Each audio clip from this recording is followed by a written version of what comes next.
Assalamualaikum warahmatullahi wabarakatuh. Salam sejahtera untuk kita semua. Perkenalkan, saya Aulia Hairunisa Pangestuti, mahasiswa Magister Pendidikan Bahasa Indonesia Universitas Negeri Semarang.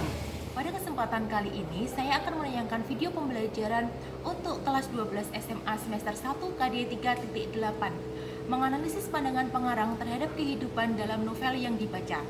Alasan saya membuat video pembelajaran untuk KD 3.8 adalah karena langkah pertama yang harus dilakukan peserta didik untuk menganalisis atau untuk menginterpretasi pandangan pengarang terhadap kehidupan dalam novel adalah peserta didik harus menganalisis unsur ekstrinsik dalam novel. Selama ini, fokus kegiatan pembelajaran apresiasi sastra adalah pada kegiatan menganalisis unsur intrinsik sebuah karya sastra saja. Karena itu, peserta didik harus selalu diingatkan jika di dalam sebuah karya sastra selain ada unsur intrinsik, ada juga unsur ekstrinsik, ya. Unsur ekstrinsik itu sangat berpengaruh terhadap terciptanya sebuah karya sastra tersebut. Maka dalam video pembelajaran kali ini, saya akan menayangkan sebuah video pembelajaran mengenai apa itu unsur ekstrinsik dan bagaimana cara untuk menganalisis unsur ekstrinsik. Untuk itu, silahkan menyimak video pembelajaran berikut ini. Assalamualaikum warahmatullahi wabarakatuh. Salam sejahtera untuk kita semua, salam sehat, salam semangat.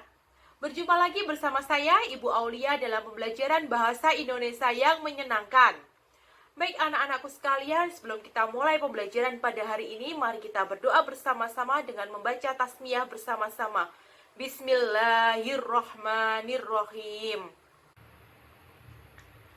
Anak-anakku yang selalu semangat, pada hari ini kita akan belajar tentang teks novel pada KD 3.8, yaitu menafsirkan pandangan pengarang terhadap kehidupan dalam novel. Ya, sebelum kita belajar, Ibu akan tanya terlebih dahulu ya, apakah kalian pernah membaca novel?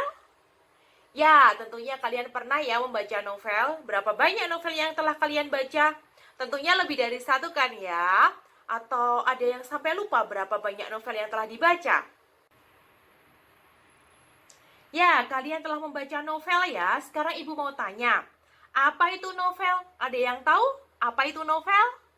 Ya, novel merupakan bentuk karya sastra yang ceritanya diangkat dari kehidupan sehari-hari maupun hasil rekaan. Cerita tersebut dapat berasal dari pengalaman penulis maupun pengalaman orang lain. Oke, dalam memahami sebuah novel atau sebuah karya sastra, kalian harus mengetahui dan memahami unsur intrinsik dan unsur ekstrinsik dari karya sastra tersebut. Dalam hal ini kita akan belajar novel, maka dari itu yang akan kita pelajari adalah unsur-unsur pembangun dalam novel, ya. Pertemuan yang lalu kita sudah belajar mengenai unsur intrinsik karya sastra. Ya, pada pertemuan kali ini kita akan fokus memahami atau belajar mengenai unsur ekstrinsik novel. Ya, mengapa Bu hanya kita belajar unsur ekstrinsik novel saja? Ya, karena KD kita adalah menafsirkan pandangan pengarang terhadap isi kehidupan dalam novel. Ya, langkah pertama yang harus kalian lakukan untuk belajar itu adalah dengan memahami unsur ekstrinsiknya novel itu. Maka dari itu, fokus pembelajaran kita hari ini adalah unsur ekstrinsik dari novel. Apa itu unsur ekstrinsik novel? Ya, unsur ekstrinsik novel adalah unsur yang membangun novel dari luar. Bisa berupa latar belakang pribadi penulis maupun nilai-nilai yang terkandung di dalam karya sastra itu. Dalam hal ini novel ya. Oke, agar lebih jelas pemahaman mengenai unsur ekstrinsik dari novel, coba perhatikan biografi Andrea Hirata dan novel karya Andrea Hirata yaitu Laskar Pelangi berikut ini.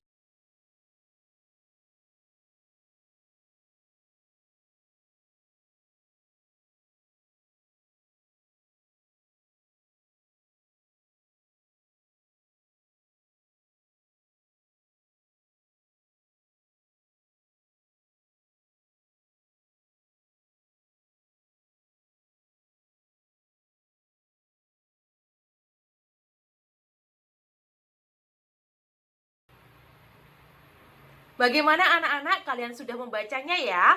Kutipan biografi dan kutipan cerita dari Laskar Pelangi. Bagaimana, ada kesamaan tidak antara biografi pengarang dengan isi ceritanya? Ya, tentu ada kesamaannya ya, karena novel Laskar Pelangi ini tidak lepas dari latar belakang pengarang. Berikut inilah unsur intrinsik yang ada di dalam novel Laskar Pelangi. Yang pertama, ada latar belakang tempat tinggal ya. Tempat tinggal pengarang di Belitung Timur, Sumatera Selatan menjadi latar novel ini. Yang berikutnya adalah latar belakang sosial budaya. Ya, adanya perbedaan status sosial antara kaum buruh tambang dan komunitas pengusaha tambang yang dibatasi oleh tembok merupakan salah satu latar belakang sosial yang ada di dalam novel tersebut. Berikutnya adalah latar belakang agama. Dalam novel ini, nuansa keislaman begitu kental. Dalam beberapa penggalan cerita, pengarang sering menyelipkan pembelajaran mengenai agama. Berikutnya adalah latar belakang ekonomi. Latar belakang ekonomi dalam novel ini dilihat dari kacamata masyarakat Belitung yang tingkat ekonominya sangat masih rendah ya, padahal sumber daya alam di sana sangat tinggi, namun kehidupan ekonomi mereka masih rendah. Berikutnya adalah latar belakang pendidikan.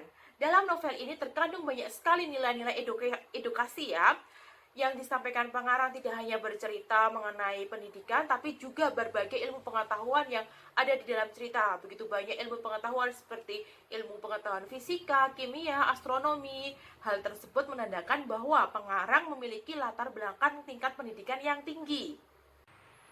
Jadi, dapat disimpulkan jika latar belakang penulis itu sangat mempengaruhi isi cerita.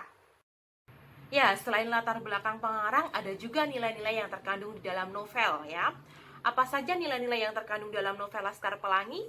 Ya, dalam novel Laskar Pelangi terdapat 3 nilai utama yang ada ya. Yang pertama ada nilai agama, nilai sosial, dan nilai moral. Berikut ini adalah analisisnya. Yang pertama adalah nilai agama. Nilai agama bisa kita lihat pada kutipannya pada halaman 31 dengan bunyi kutipan, sekali waktu Bumus berkata, salatlah tepat waktu agar dapat pahala yang lebih banyak ya.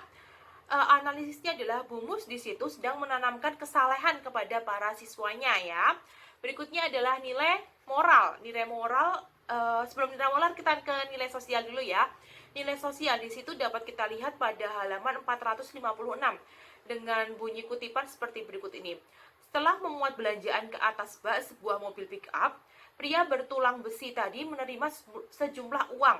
Ia mengucapkan terima kasih dengan menunduk sopan lalu kembali ke tokonya. Ya, analisisnya adalah apa?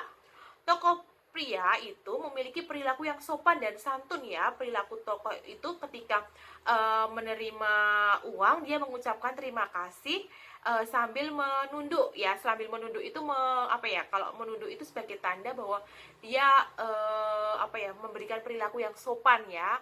Dan itu akan memunculkan nilai-nilai yang sosial yang memunculkan rasa persatuan dan kesatuan antar bangsa ya. Berikutnya adalah nilai moral ya. Nilai moral bisa kita lihat kutipannya pada halaman 24, yaitu beliau meyakinkan kami bahwa hidup bisa demikian bahagia dalam keterbatasan jika berkorban demi sesama. Lalu beliau menyampaikan sebuah prinsip yang diam-diam menyelinap jauh ke dalam dada serta memberikan arahan bagiku hingga dewasa.